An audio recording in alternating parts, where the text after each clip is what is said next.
할렐루야. 여러분 모두들 평안하시지요? 또 태풍 카눈이 올라온다는 뉴스가 계속해서 전해지고 있습니다.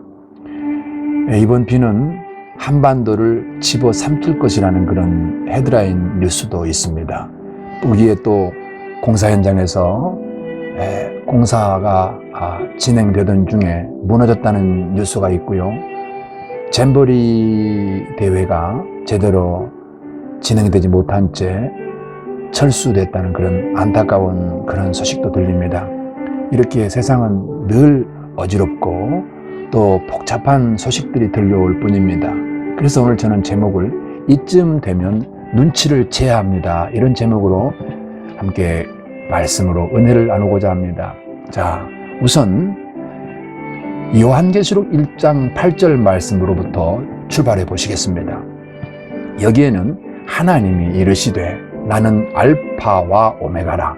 이제도 있고 전에도 있었고 장차 올 자요 전능한 자라 하시더라. 이렇게 말씀을 하십니다. 그리고 계시록 22장 13절에도 나는 알파와 오메가요 처음과 마지막이요 시작과 마침이라. 이렇게 요한계시록에서 반복해서 말씀을 하십니다. 알파와 오메가, 처음과 마지막, 시작과 마침, 무엇을 말씀하실 것인지 이사야서를 통해서 한 번 더 자세히 보겠습니다. 이사야서 41장 4절입니다. 구약에서 이미 하나님께서 이렇게 말씀을 하셨습니다. 누가 이런 일을 일어나게 하였느냐? 누가 역사의 흐름을 결정하였느냐? 태초부터 나 주가 거기에 있었고 끝날에도 내가 거기에 있을 것이라. 이렇게 말씀하십니다. 그러니까 우리 하나님께서는 처음과 마지막이라는 말씀을 이렇게 하십니다. 여기서 이런 일을 하였느냐 할 때 이런 일은 뭘까요? 인류 역사에 일어났던 제국들, 또 패망한 제국들, 이렇게 어느 제국이 일어나고 어느 제국이 패망하는 이런 역사의 도도한 흐름을 하나님이 이끌어가고 운전하고 있다는 말씀인 것입니다. 지금 이 이사야서의 배경은요, 페르시아 왕 고레스를 일으켜서 열국을 정복하게 하시고 새로운 제국을 시작하게 합니다. 이걸 누가 했다고요? 누가 이런 일을 일어나겠다고요? 이런 역사의 흐름을 누가 결정했다고요? 태초부터 나 주가 거기에 있었고 끝날에도 내가 거기에 있을 것이라. 이렇게 말씀하시는 것입니다. 그러면 이와 같이 고레스를 일으켜서 새로운 제국을 일으켜서 아수르가 있었습니다. 패망합니다. 바벨론이 일어섭니다. 넘어집니다. 페르시아가 또 왕이 됐습니다. 또 제국이 됐습니다. 이런 역사의 흐름을 하나님은 친히 운영하고 운행하고 계시는 것입니다. 그런데 이 역사의 가장 중심에, 하나님의 이 인류 역사를 진행하는 가장 중심에 뭐가 있느냐 하면 교회가 있습니다. 교회입니다. 사실상 인류의 역사는, 세계사라고 하는 이 인류의 역사는 말입니다, 교회사입니다. 더 정확하게 말씀을 드리면 인류 구원사인 것입니다. 시대마다 일어났던 열강들이 패권을 쥐고 세계를 추락펴락하는 것 같지만 하나님은 그들의 번영과 쇠퇴에 관심이 있는 게 아닙니다. 시대마다 등장한 제국들과 그들의 흥망성쇠는 택한 백성들을 구원하시기 위한 도구였던 것입니다. 그래서 하나님이 이 세상 역사를 이끌어가는 과정에서 가장 중요한 포인트는 교회라는 것입니다.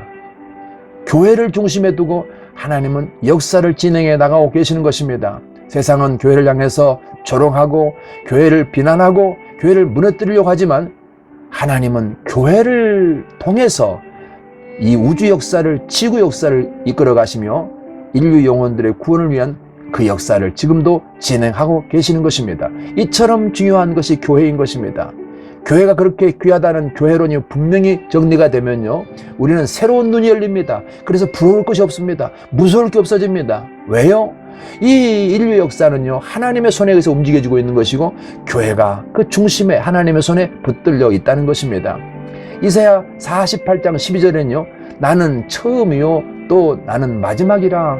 과연 내 손이 땅에 기초를 정하였고 내 오른손이 하늘을 폈나니 내가 그들을 부르면 그들이 일제히 서느니라. 여기 보십시오. 하나님은요, 처음이고 마지막이라는 말씀을 어떻게 하세요? 나는 이 세상을 창조했다는 겁니다. 아니, 우주 만물을 창조했다는 말인 것입니다. 그리고 이 우주 만물의 마지막을 또 하나님이 결정하시고 진행할 거라는 말인 것입니다. 하나님은 처음이시고 마지막이십니다. 흔히 세상 사람들은 인간이 역사의 주인이라고 말하지 않습니까? 그래서 인류사라고 말합니다. 그러는데요, 오직 인간 역사의 중심 속에는 하나님이 일하시는 역사이며 그 역사의 중심에는 교회가 있다는 사실인 것입니다. 이 세상 역사 항복판에 하나님은 교회라는 현존하는 신비로운 주님의 몸을 세우시고 구원의 역사를 이끌어 가시는 것입니다. 그런 중에 요한계시록에 대한 정의가 바로 내려져야 됩니다. 요한계시록은 종말론이라고 합니다. 그러나 사실은 교회론입니다. 교회론이 빠진 종말론만을 강조하다 보니까 비성경적이고 신비적인 이단들이 우후죽순처럼 등장하는 것입니다. 사회적으로 문제가 되는 모든 이단들은 요한계시록을 통해서 종말론만을 강조합니다. 그러니 신비적으로 가는 것입니다. 그래서 이상한 것에 가서 숨어 있어야 되며 흰옷을 입고 해야 되고 특별한 장소로 피신해야 된다고 말하는 것 아니겠습니까? 그러나 정확하게 요한계시록은 교회론입니다. 그래서 처음부터 교회가 등장하는 것입니다. 교회론이 여러분 마음속에 이번 말씀으로 정리가 될 때 우리는 정말 새로운 출발을 할 수 있습니다. 요한계시록 1장 1절을 다시 볼까요? 예수 그리스도의 계시라 이는 하나님이 그에게 주사 반드시 속히 일어날 일들을 그 종들에게 보이시려고 그의 천사를 그 종 요한에게 보내어 알게 하신 것이라 이렇게 말씀을 하십니다. 장차 될 일, 반드시 속히 일어날 일이 뭘까요? 대환란 중에 일어날 사건들인 것입니다. 6인 사건이죠. 7 나팔재앙이죠. 7 대접재앙이죠. 이러한 것들이 장차 다가올 우리 인류의 미래인 것입니다. 무서운 일이 벌어진다는 것입니다. 그런데 이런 인류의 미래에 대해서 장차 어떻게 지구가 변화될 것인지를 마태복음 16장 2절 이하에 이렇게 말씀하세요. 대답하여 이르시되 너희가 저녁에 하늘이 붉으며 날이 좁겠다 하고 아침에 하늘이 붉고 흐리면 오늘은 날이 굳겠다 하나니 너희가 날씨는 분별할 줄 알면서 시대의 표적은 분별할 수 없느냐고 질문하십니다. 시대의 표적을 볼 줄 알아야 된다는 것입니다. 베드로후서 3장 6절에서는 우리의 내일 점진적으로 다가오는 지구 종말의 현상을 이렇게 설명합니다. 베드로후서 3장 6절입니다. 6절 7절입니다. 이로 말미암아 그때 세상은 물이 넘침으로 멸망하였나니 바로 과거에 노아 홍수를 얘기하는 겁니다. 7절입니다. 이제 하늘과 땅은 그 동일한 말씀으로 불사르기 위하여 보호하신 바 되어 경건하지 아니한 사람들의 심판과 멸망의 날까지 보존하여 두신 것이라. 여기 불사르기 위하여 보호하신 바 됐다는 말인 것입니다. 이 말씀을 베드로 3장 10절부터 또 읽어보면 좀 더 분명해집니다. 그러나 주의 날에 도둑같이 오리니 그날에는 하늘이 큰 소리로 떠나가고 물질이 뜨거운 불에 풀어지고 땅과 그 중에 있는 모든 일이 드러나리로다. 이 모든 것이 이렇게 풀어지리니 너희가 어떠한 사람이 되어야 마땅하냐? 거룩한 행실과 경건함으로 하나님의 날이 임하기를 바라보고 간절히 사모하라. 그날에 하늘이 불에 타서 풀어지고 물질이 뜨거운 불에 녹아지려니와 우리는 그의 약속대로 의가 있는 곳인 새하늘과 새 땅을 바라보도다. 자, 이 베드로 후서 6절 3장 6절 이하에서 반복되는 것 바로 뭡니까? 불사르기 위하여 하늘이 큰 소리에 떠나가고 물질이 뜨거운 불에 풀어지고 또 뭐예요? 하늘이 불에 타서 풀어지고 물질이 뜨거운 불에 녹아진다. 이건 뭐라 그래요? 이걸 과학은요, 유엔에서는 기후 변화라고 말합니다. 기후 위기라고 정의합니다. 기후 비상사태라고 말합니다. 혹은 기후 변화라는 표현을 씁니다. 지구의 온난화는요, 지구의 평균 기온이 점진적으로 상승하고요, 전 지구적인 기후 패턴이 급격히 변화하는 현상이라고 말하는 것입니다. 이러한 현상 때문에 무슨 일이 벌어집니까? 열대 저기압의 맹렬화가 일어나서 강수량이 증가하고요, 재앙적인 규모의 홍수가 일어나고요, 극도로 강한 규모의 폭염이 점점점 심해지고 있다는 것입니다. 그래서 집중호우가 일어나고요, 그 다음에 전 세계적으로 이 열사병, 이 더위에 쓰러지는 사람들이 얼마나 많습니까? 그렇게 점점점 지구는 뜨거워질 것이라고 이미 성경은 그렇게 가르쳐 주시고 계시는 것입니다. 뿐만 아니라 이러한 지구적인 종말 현상 앞에 더 무서운 일이, 또 하나의 무서운 일이 말입니다. 악마의 실체가 점점 분명해진다는 사실인 것입니다. 악마는 머리에 뿔 달린 게 아닙니다. 악마는 눈이 뭐 3개, 4개 달린 게 아닙니다. 바로 귀신, 사악한 귀신은 사람을 통해서 역사합니다. 그래서 사람들이 점점 그의 행동들이 악마화 되어 간다는 말인 것입니다. 왜 그럴까요? 요한계시록 12장 12절에서 말씀하십니다. 마귀가 자기의 때가 얼마 못된 줄 알므로 크게 분내어 너희에게 내려갔음이라고 말씀하십니다. 그러니까 지금 종말이 돼가니까 마귀는 자기의 때가 얼마 남지 않았다는 걸 알고서 이제 점점 그 역사를 더해간다는 것입니다. 마지막 발악을 한다는 얘기가 되겠죠. 어떻게 발악할까요? 지금 현실에 나타나는 일이 똑 이렇게 됩니다. 베드로후서 5장 8절 9절입니다. 근신하라 깨어라 너희 대적 마귀가 우는 사자와 같이 두루다니며 그랬습니다. 지금 일어나고 있는 뉴스로 들어오는 사건 보세요.